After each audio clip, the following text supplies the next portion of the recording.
देश को आजाद हुए 76 साल पूरे हो गए हैं, लेकिन आज भी ऐसा लगता है मानो ये कल की ही बात हो। देश को आजादी ऐसे ही नहीं मिली, इसके लिए कई वीर लोगों ने अपनी जान गंवाई है। कई माताओं की गोद सुनी हुई तो कई बहनों से राखी बंधवाने वाली कलाएं छिन गई। देश को आजाद कराने में न जाने कितने वीर हंसते हंसते फांसी के फंदे पर झूल गए और कितने लोगों ने अंग्रेजों की गोलियां खाई। आज भी हम उन वीरों की जब बात करते हैं तो हमारा सीना गर्व से चौड़ा हो जाता है। भारत के स्वतंत्रता की लड़ाई की बात हो और उसमें बिहार का जिक्र ना हो, ऐसा मुमकिन ही नहीं है। आजादी के 76 साल पूरे होने पर हम आपको बिहार के 5 ऐसे वीर जवानों के बारे में बताने जा रहे हैं जिन्होंने आजादी की लड़ाई में अंग्रेजों की दांत खट्टे कर दिए। आइए वीडियो में विस्तार से जानते हैं इन वीरों के बारे में। पहले नंबर पर तिलका मांझी। 11 फरवरी 1750 में बिहार के सुल्तानगंज में जन्मे तिलका मांझी भारतीय स्वाधीनता संग्राम की लड़ाई के पहले शहीद थे। अंग्रेजी शासन के खिलाफ उन्होंने लंबी लड़ाई छेड़ी। तिलका मांझी ने संथालों के प्रसिद्ध संथाल विद्रोह का भी नेतृत्व किया था। लोग उन्हें जाबड़ा पहाड़िया के नाम से भी पहचानते थे। दूसरे नंबर पर वीर कुंवर सिंह। भारत मां को गुलामी के शिकंजों से आजाद कराने में कई वीर जवानों ने महत्वपूर्ण भूमिका निभाई। इन्हीं क्रांतिकारियों में से एक थे वीर कुंवर सिंह। अपनी वीरता के लिए मशहूर इस स्वतंत्रता सेनानी का जन्म 13 नवंबर 1777 में बिहार के भोजपुर जिले के जगदीशपुर में हुआ था। 1857 में अंग्रेजी हुकूमत के खिलाफ इन्होंने बिगुल फूंक दिया। इस आवाहन में ना तो कोई जाति था और ना तो कोई मजहब। अगर कुछ था तो सिर्फ और सिर्फ देशभक्ति, जो हर हाल में अपने देश को गुलामी की जंजीरों से छुड़ाना चाहता था। इसी आवाहन में बलिया के मंगल पांडे की बहादुरी ने देश भर में तहलका मचा दिया और बिहार के साथ साथ देश के कई विद्रोह की आग भड़क उठी। तीसरे नंबर पर बाबू अमर सिंह।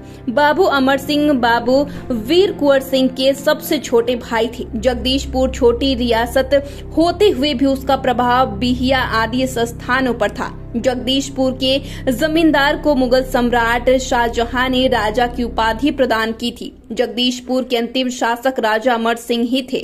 कुंवर सिंह के गद्दी छोड़ने के बाद अमर सिंह ने बिहार में 8 महीनों तक क्रांति का नेतृत्व किया था। कुंवर सिंह उस समय उत्तर पश्चिमी क्षेत्रों में लड़ने में व्यस्त थे। चौथे नंबर पर सतीश चंद्र झा। अंग्रेजों के खिलाफ आंदोलन में पटना सचिवालय भवन के ऊपर तिरंगा फहराने वाले सतीश चंद्र झा का नाम शामिल है। 1942 में गांधी के आह्वान पर अंग्रेजों भारत छोड़ो को लेकर हुए अगस्त क्रांति के समय 11 अगस्त के दिन के 2 बजे पटना के सचिवालय पर झंडा फहराने निकले थे। अंग्रेजी शासन के आदेश पर पुलिस ने देश के आजादी के दीवानों पर गोलियां बरसाई। इस हमले में सतीश चंद्र झा शहीद हो गए थे। 5वें नंबर की बात करें तो 5वें नंबर पर राजेंद्र सिंह है।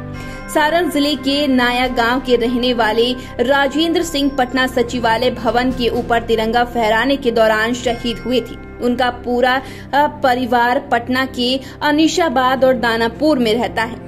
आज भी उनके परिवार के लोग उन्हें याद कर गर्व महसूस करते हैं। बता दें कि अगस्त क्रांति के समय 11 अगस्त के दिन भारत मां के 7 वीर सपूत पटना के सचिवालय पर झंडा फहराने निकले थे और तभी अंग्रेजों ने इन पर हमला कर दिया। आपको बता दें कि क्रांतिकारी सिपाही मंगल पांडे के नेतृत्व में 10 मई 1857 को प्रथम स्वतंत्रता आंदोलन की शुरुआत की गई थी। बिहार में 1857 ईस्वी की क्रांति की शुरुआत 12 जून 1857 को देवघर जिले के रोहिणी नामक स्थान से हुई थी। स्वतंत्रता आंदोलन की आग में पूरा बिहार जल उठा था। उस दौरान बिहार में 1000 की संख्या में लोग मारे गए थे। अंग्रेजों ने सबसे पहले पटना में 4 क्रांतिकारियों को सरेआम फांसी की सजा दी थी, तो वहीं कुछ को गोली से निशाना बनाया। इससे भी जब स्वतंत्रता आंदोलन पर काबू नहीं पाया गया तो कई गांवों को जलाकर राख कर दिया गया। बिहार का क्षेत्र उस समय पश्चिम बंगाल का हिस्सा था। स्थानीय सैनिक और बिहार के स्थानीय नेता इस विद्रोह के लिए आगे आए थे। बहरहाल देश को आजाद कराने की लड़ाई में बिहार के योगदान और महापुरुषों की कुर्बानियों को भुलाया नहीं जा सकता। आजादी हमारी वो विरासत है जिसे हमें एक साथ मिलकर अपनी आने वाली पीढ़ी को देनी है। तो फिलहाल के लिए इतना ही। चैनल को सब्सक्राइब कर ले, फेसबुक पेज को लाइक कर ले। वीडियो देखने के लिए आपका शुक्रिया।